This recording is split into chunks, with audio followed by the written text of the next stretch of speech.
パチスローメタルギアソリッドスネークイータ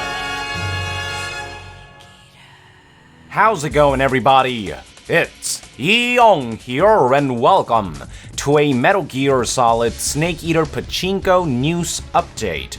The following information comes from MetalGearSolid.be, which posted a variety of promotional images from the Snake Eater Pachinko, showcasing high-quality models of some of our favorite Metal Gear Solid 3 characters.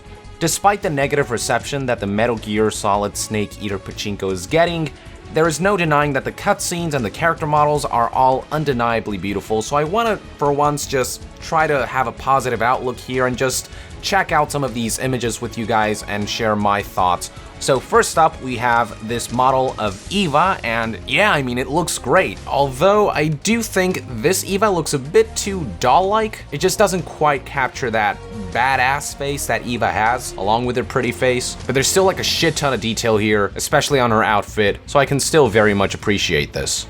Next up, we have Major Ocelot, and holy shit, this looks amazing. I wouldn't change a thing about this here. I mean, I feel like this is probably one of their most accurate character models that they've done. It is just beautiful, and the engraving on the gun is a nice little detail, although as we all know, it offers no tactical advantage.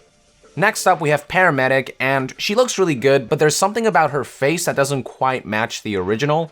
She just looks very Asian, very Japanese, whereas the original Paramedic actually looked like she might be American. And she is American, she was born in Boston, Massachusetts. So yeah, her face doesn't quite match the original. She needs to look more American. Next up is none other than Rykov, Raiden lookalike extraordinaire and Volgin's lover. I feel like they made him a bit too skinny. It looks like a version of Rykov that dropped like 20 pounds or something, but he still looks like Raiden, which is what the Rykov character model was based on, so it's not bad. He especially reminds me of the MGS4 Raiden, with a serious look and everything. Next up, we have none other than Sigint, aka Donald Anderson, and I think they pretty much nailed this one. Looks near identical to the original source material, so good stuff here. Then we have none other than Naked Snake himself, and obviously this is the one character model they really had to nail, and I think they did. Everything about him just looks immaculate. And looking at this makes it even more painful to acknowledge the fact that we probably won't get a game in which we'll see Naked Snake with this level of detail.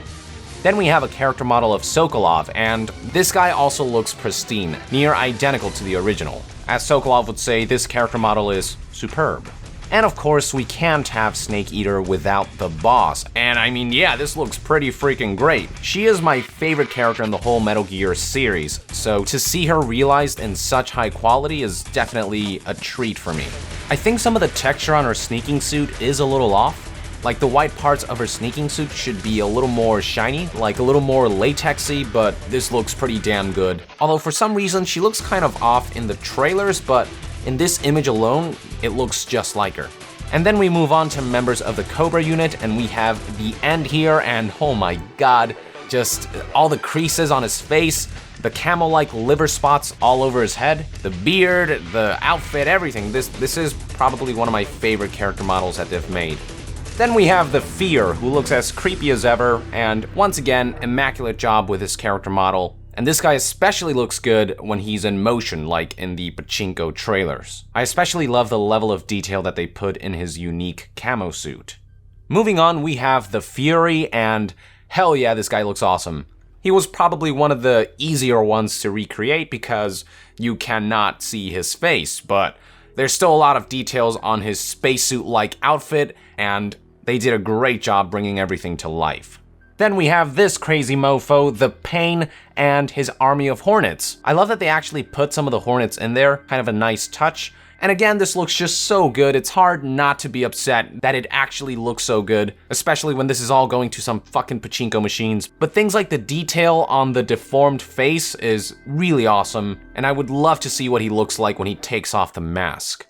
Finally, for the Cobra unit, we have the elusive The Sorrow. And I personally wish they made a character model without the hoodie, but frankly, this looks pretty accurate as well to the source material. You've got the creepy smile, the creepy eyes, the creepy everything.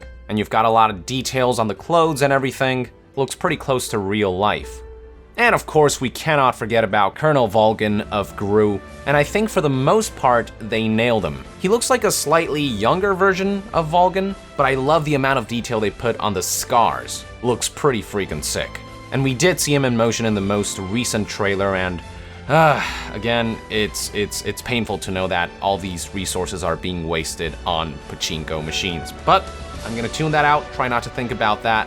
All in all, Volgin looks great. Next up is Major Zero, and this one looks off. I don't know, his face, his expression or something looks a bit derpy, and I don't know, just something about the quality of his face isn't quite there. Doesn't look quite like the Zero I remember. I appreciate all the little details on his clothes and the wrinkles on his face and the scar on his eye. All that stuff looks good, but just something about his face or maybe his expression doesn't quite match the Zero that I know. And that's pretty much it for the character models. Next up, we have this promotional image featuring Naked Snake, the boss, and the Shagohod, along with a beautiful look at the iconic scenery from the original Snake Eater. And here you can see the detail on the boss's scar, which looks pretty sweet, along with her side boob, which is also pretty nice. So yeah, this is a pretty epic image, definitely wallpaper worthy. Last but not least, we have this little screenshot, and of course, this is right before Snake does his Halo jump, a classic scene, and I mean, God, again, I am so upset that we have such competent artists wasting their talent on pachinko machines. I mean, look at the detail here, the reflection on the mask's goggles. It is just beautiful, and man, would I give a left nut to see Metal Gear Solid 3 remade with these kinds of graphics. But this is, of course, wishful thinking. I don't think that's ever gonna happen, but it's still, I think, kind of cool that we get to see some of these beloved characters in such high quality. So, as painful as this was to go through, it was also admittedly kind of cool. I definitely want to give whoever created these cutscenes and these character models lots of kudos. I mean, fuck Konami and all, but holy shit, there's just no denying that there's some talented people involved in the creation of these assets, these cutscenes, and character models. I just hope that in the future their talents are used for something a little more memorable, like, I don't know, an actual video game. A damn shame about the pachinkos, but I guess all we can do now is just make the best out of what we get from these high-quality character models and CG cutscenes. So there you have it, folks. Let me know in the comments below your thoughts about the character models and the screenshots that Konami released as part of their promotion for the Metal Gear Solid Snake Eater Pachinko. And to be further updated on gaming news, stay tuned right here on Yong Yeah. I'll see you guys next time. Yong out!